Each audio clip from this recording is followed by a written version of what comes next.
The Sunday snow run, 1 out of 2. Different parts of my mind. The one kept telling me I needed to go running. I need to go running in gloves, shorts, cap, long sleeve, and barefoot shoes at around freezing point. And then finish off with 50 strokes in the 5-degree cold river. It snowed outside. Another voice invited me back home. One kept making a compromise to put on a tank top and a jacket, so I went with the jacket. For around 20 minutes I stood there, undecided, with the obvious decision being to run, to continue the chain of daily workouts, minimum 20 minutes, averaging 20 to 40 minutes core time. So I ran. Due to the jacket, the first time this winter I wore one, it wasn't that cold, and due to the barefoot shoes being worn down, in addition to the Vibo Barefoot Primus Light not having much profile anyway, every step I slid with every step a bit.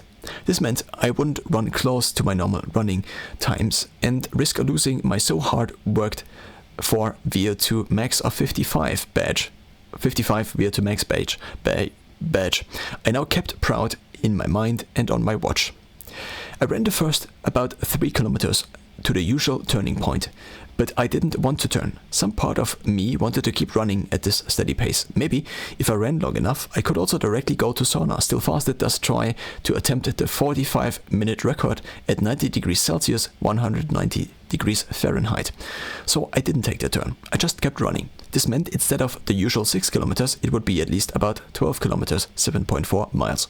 Now this usually would have been a problem, because usually my legs can stand the impact for that long. But due to the more cautious steps, due to maybe the little bit of sliding with every step, due to maybe the little bit of cushioning the snow provided, I kept running. I had thought for months about doing something a little longer, maybe a long bike ride, maybe a long run or a hike, but then there was the evidence provided by years of continuous training. Decisions upon decisions. I had made up this weekly plan, the best iteration of my training schedule yet, including also workouts rotating over months. Now also including sauna, after I tried adopting one of Huberman's sauna protocols. I would run my usual bike ride. In an hour from start to finish, excluding stretching, I usually should be done. But then there is also my ego. How could this 72-year-old man at the climbing hall yesterday run marathons and I could barely run 6 kilometers in barefoot shoes? How could so many of my contacts run so long, often faster than me for 6 kilometers? I had done a few longer runs before. The first time I attempted a 21k was the half marathon race I ran with barely any proper distance training. For years, my running had been a balance act between long-term injury and my ego trying to push harder, faster. After my first half marathon, which I finished in 2 hours and 8 minutes and 28 seconds official race time, partially walking due to the pain that built up around my knees, I would hurple for weeks. Only to sign up, still not being able to even walk properly for my first marathon. I tried to train. Once I thought I had recovered, I ran about 22k, which put me out of training for about the same time as my first half marathon. I was so embarrassed by my half marathon time that for years I did not tell a single person the actual time. How could I not perform? Me, back already running for about 12 years, since about the age of 12, when I first ran daily, which turned out to lead to injury. But it kept on snowing, and I kept on running. After the run, I would see my pace, 6 minutes and 11 minutes per kilometer, 9 minutes per mile, 9 minutes and 57 seconds per mile. Due to the geography of the place where I live, I barely can train with elevation, but this time I reached the hills. Only to discover that my condition was still terrible. I could barely keep running, walking up paths and stairs, apart from often sliding down with my low-profile barefoot shoes. I saw some new streets, a new valley I hadn't encountered before. The occasional surge of eye contact of people seeing me running through the snow in shorts fed my ego. On the long-term way down, the plan materialized that I would, 1, despite all of my fears now heated up by the run, go into the water. 2, go into sauna right after. Use the cool down from the cold exposure to increase my sauna time. Instead of the food eaten once home, heating me up, making the sauna unbearable, even after only 15 minutes, like so many times before. I first tried 10 minutes after every strength workout, but soon I realized I was mostly just sitting there, replacing productive time with heating up a little. So I pushed 15 minutes, 20 minutes, then eventually 25, then realizing I needed to use my core temperature cool down from fasting to further increase my sauna time, to do it all in one session. Instead of instead of 10 minutes, 5 times a week, I would try to push the one session further and further. Then, months ago, probably 18 to 20 hours fasted, sat there. 10 minutes, 15 minutes, 20 minutes. My pulse began to rise, hearing it. I usually, if paying attention to it, or it beating louder, can hear my heart rate and its beats. Especially when sitting still, with my heart trying to pump and pump to cool the heating body. The Sunday snow run. 2 out of 2. I ran down the city. My mind had calmed down from the seemingly so difficult decision before. I thought about how I maybe could see myself as a guide.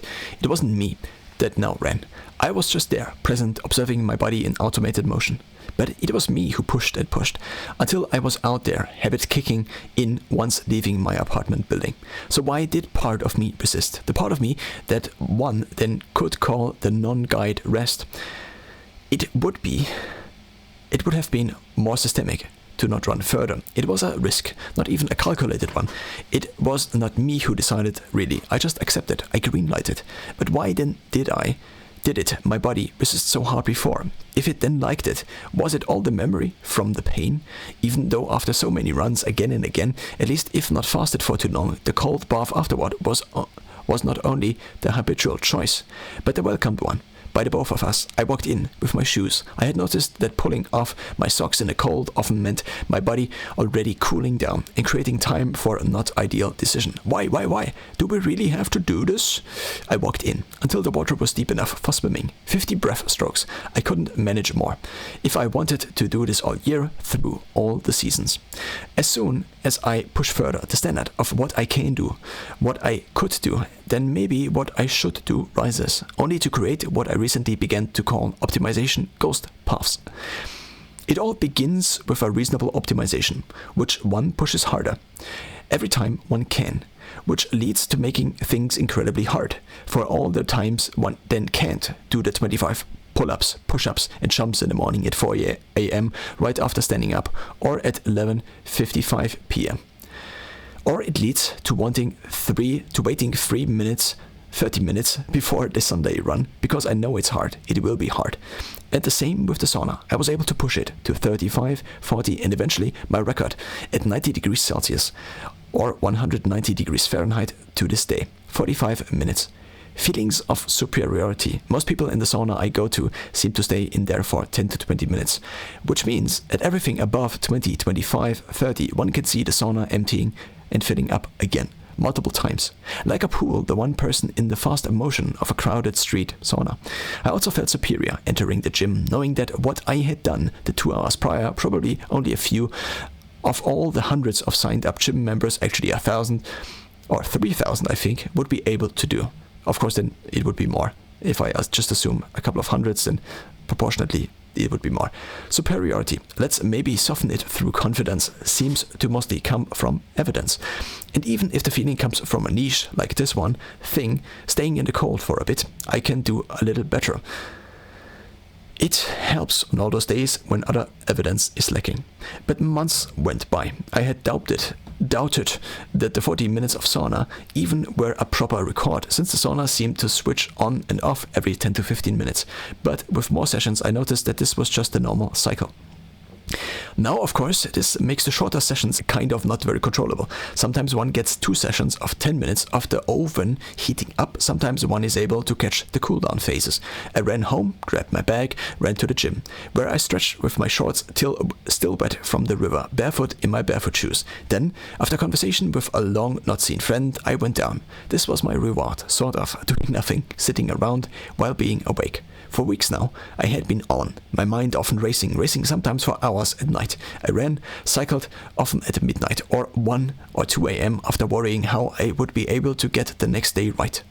The sauna was the only time I was obliviated from the responsibility of using my time. I sat there 5, 10, 15 minutes, 35 minutes. I had so barely managed the last week. But I would attempt my record once again. At 35 minutes, a friend came in. We talked a bit, but it became harder and harder. The rule was that I could only get out at full 5-minute intervals. I planned to get out at 40, but then didn't see it, which meant I was in there for the 45. which meant I was in for the 45. At this point, my heart rate was already in zone 4, blood rushing through my veins at 168 beats per minute.